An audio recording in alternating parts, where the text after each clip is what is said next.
Welcome to this interlude of Diaspora Scholars TV episode of the tour or the journey of Sylvester Makobi. So he's taking us around, and now we are at the Jacob School of Music in just one of the buildings. I'm told it's one of the oldest buildings, right?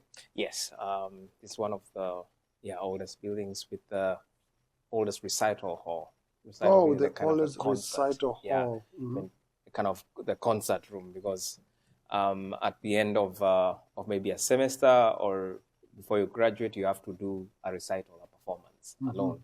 So for me, I did 3 recitals for the doctoral program, and then for my final. So by a recital, you mean you compose and you? Mostly, I perform songs that have been written. Okay. So by various composers, Mozart, Schubert. So, and that's why we had to learn all those languages. Those are legends. Those are Mozart, Beethoven, Wagner. Those are real legends of music. They are. And but even part of my research, I'm wanting to show that we also have legends in African countries. In African countries. I'm also trying to add songs. So as I sing French and what I'm singing Gege Swahili, because they're also languages that we grow up understanding and kind of expressing ourselves. Yeah, and we have to tell our own story through music. Yeah, definitely. Okay. Yeah, so this building. So I see it's like it's talking. I see these like it's been here 100 years. I see 1921 all the way to 2021. This is a century, history. Yeah. So it was just one of the celebrations, celebrating 100 years, where they were showcasing kind of the history from starting in 1921 as a School of Music, and then 1937. That's when this building was flagged off, and then back there we have the IU Auditorium, which is a over 3,000 seater auditorium where the Metropolitan Opera performed, which is one of the most important opera houses in the US. And then there are a lot of this is the Singing Hoosiers, who are 2-time Grammy Award winners. Wow. We actually did a workshop with them when I traveled with Stefan Ziki. We workshopped with the Singing Hoosiers, which was a great time. I'm told people who live in Indiana are called Hoosiers. Oh yeah, Hoosiers. Do you know what's the story about Hoosier? You tell me. I have no idea. The one thing I've heard is that those people, when you knock the door, they will say, "Hoosier." Oh really? Oh, like who is there? Yeah, who's there? Hoosier. So I call Hoosiers. Did you guys know that? Yeah. So Hoosier simply means who is there. Oh, okay. So those were the Singing Hoosiers. Yeah, Singing Hoosiers. Singing Hoosiers. Yeah, and they're still around. I mean, they're still a group that is still around. Yeah, amazing performers. Okay. And then, these are like historical figures. But what I would like to point out is now, in 1996, where we had the library, which is right across, that was established, and it's one of the largest libraries in an institution. Oh, really? In fact, even the Library of Congress sometimes, because they know this is a research institution, it's an honorary institution, they ask the library for like information about music collections that they have there. They try to find, because they also know that IU has many international students. This is a library particularly for music? For music. It's 3 floors and a basement of just music scores and music books and music resources. Wow. Yeah. And we might get to see it.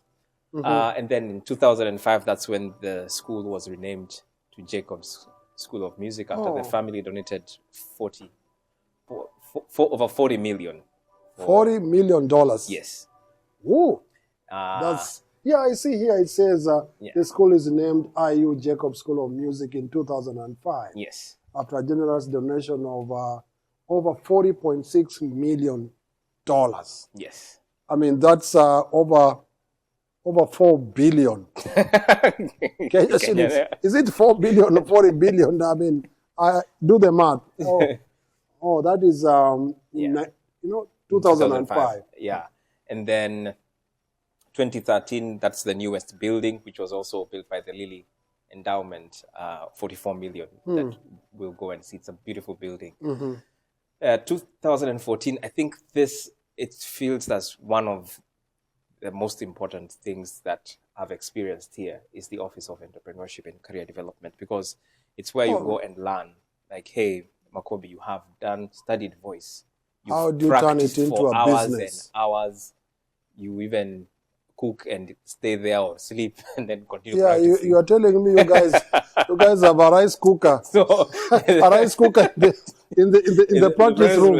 So that you just anyway. But they tell you how. It's not anyway. Our viewers, Makobi said. Makobi said that they even cook rice in the practice room so that they can stay there overnight. Yeah.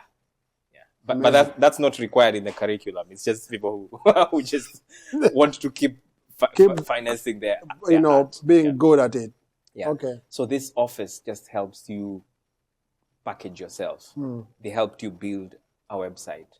So essentially turning your music into a business. Yes, exactly. So that's something that was missing a lot, because sometimes you may be there are amazing singers around, and in Kenya, people who are singing, and I'm like, wow, how do you sing like that?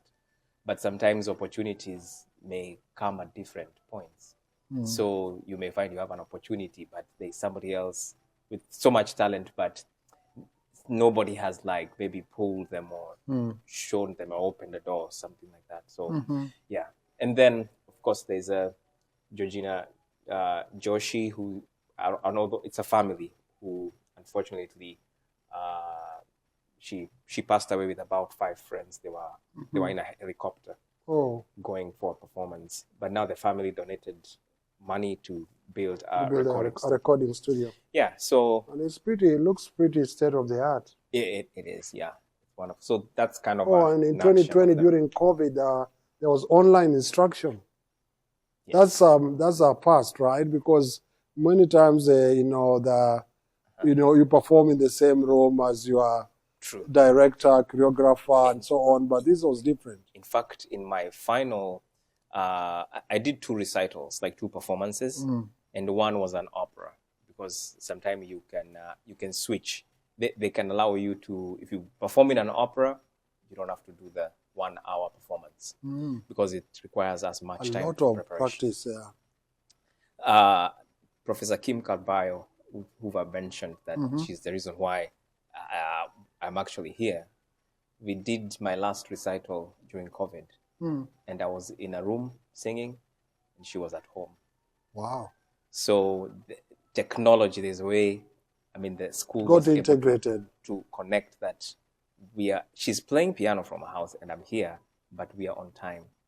It's all integrated. And she was on screen, and I performed all of it. Wow. It's something that... Yeah, that's a milestone for sure. That's why it's even mentioned here. Yeah. And then, of course, 2021 marked 100 years since, the journey of, this Jacob School of Music. Yeah. Obviously, you said it was renamed Jacob School of Music in 2005. Yeah. Oh, wow. So maybe if we can just go in and just see if we can follow us to see, some, the hall, the concert hall, and if maybe there are people practicing. Yeah, there's some students just practicing. Oh, that will be great. There are 2 pianos. Yeah. So, is it able? Yeah. Robert, are you able to, just carry